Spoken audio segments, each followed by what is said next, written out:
Get out from my debate అని 10 సార్లు గర్జించి అవమానపరిచిన తీరు నిజంగానే హృదయాన్ని కలిసివేసింది. రాష్ట్రం అంతా కూడా చర్చ జరుగుతున్నది. 23వ తారీఖు నాడు సాయంత్రం నన్ను ఒక అతిథిగా జూమ్లో డిబేట్లో పాల్గొన్నామని వారి విజ్ఞప్తి మేరకే, ఏబిఎన్ విజ్ఞప్తి మేరకే నేను హాజరు కావడం జరిగింది. ఆ సందర్భంగా జరుగుతున్న చర్చ ఏదైతుందో అది చాలా ఉద్వేగభరితమైన వాతావరణంలో జరుగుతున్న చర్చ. ఆ రోజంతా కూడా కేటీఆర్ గారిది విచారణ జరిగింది. ఆ విచారణ జరుగుతున్న రోజంతా కూడా వివిధ ఛానల్లో ఆ విచారణలో లేని అనేకమైనటువంటి అంశాలని ప్రసారం చేయడం జరిగింది. అనేకమైనటువంటి అబద్దాలు అక్కడ జరగనివి వాస్తవాలుగా చిత్రీకరిస్తూ ప్రసారాలు చేశారు. మేము కాస్త మానసికంగా ఒత్తిడి గురైనాం. ఏంటి పరిస్థితి, నిజంగా జరిగిందా అని.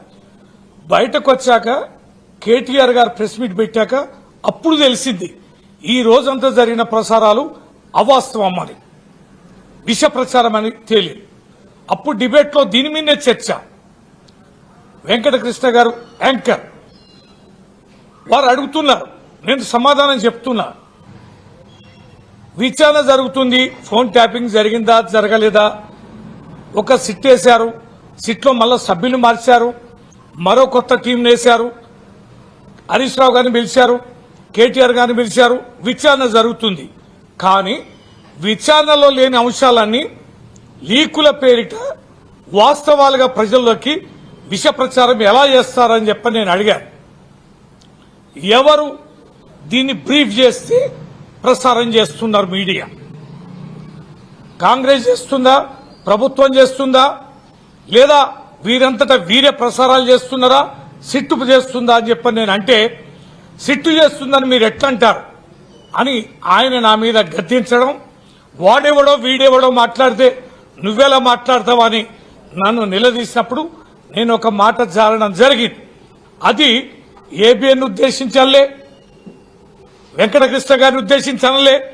ఈ విష ప్రచారం చేస్తున్న వారి పట్ల, ఈ పిచ్చి రాతలు పిచ్చి ప్రసారాలు చేస్తున్న వారి పట్ల నేను ఒక మాట సాధారణంగా మాట్లాడే పరిభాషలో ఒక మాట అంటే, ఒక లెజిస్లేటర్ నన్ను చూడకుండా, అతిథిని అనేది కూడా చూడకుండా, వారి ఆహ్వానం మేరకు నేను జూమ్లో ఉన్నానే విషయాన్ని కూడా చూడకుండా, ఈ రాష్ట్రంలో ఒక పార్టీకి, కీలకమైన పార్టీకి జనరల్ సెక్రటరీని కూడా చూడకుండా, ఒక ఉద్యమ నాయకుడిగా నా వ్యక్తిత్వాన్ని చూడకుండా, నా జీవితంలో ఎన్నడూ వినగూడని పదాన్ని get out from my debate అని 10 సార్లు గర్జించి అవమానపరిచిన తీరు నిజంగానే హృదయాన్ని కలిసివేసింది. ఎప్పుడూ అవినీతి అక్రమాలకు పాల్పడ్డ వాళ్ళం కాదు. వందల వేల టీవీ డిబేట్లలో కానీ, మీడియా సమావేశాల్లో కానీ మాట తూలింది లేదు. అన్పార్లమెంటరీ లాంగ్వేజ్ నేను ఎక్కడ వాడిన సందర్భాలు కూడా లేదు.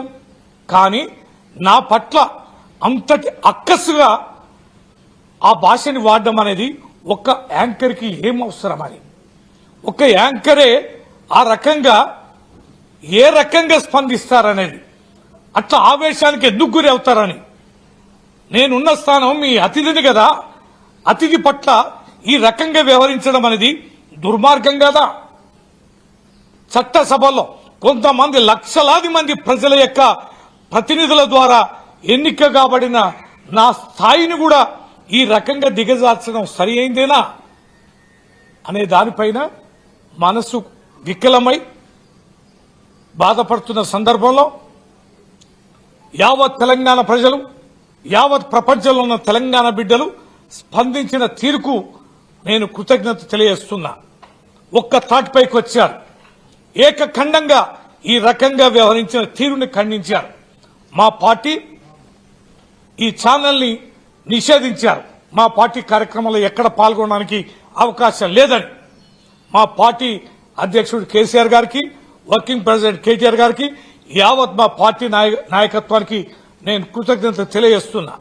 ఈ రోజు ఒక చట్టసభలోని సభ్యుడికి జరిగిన అవమానాన్ని సరైంది కాదు, ఇది చట్టసభకి అగౌరవం, సభ్యులకి అగౌరవం అని మా సభ్యులు, మా మసూనాచారి గారు, మా విప్ గారు దేశపతి గారు, మా డిప్యూటీ లీడర్స్ రమణ గారు, పోచంపల్లి శ్రీనివాసరెడ్డి గారు, శాసన మండలి సభ్యులు నవీన్ రెడ్డి గారు, ఇతర మా సభ్యులందరూ ఎట్టి పరిస్థితుల్లో ఇది సభానాయకుడికి తెలియజేయాలి, మా చైర్మన్ గారికి తెలియజేయాలి, కంప్లైంట్ ఇవ్వాలి, విచారణ జరిపించాలి.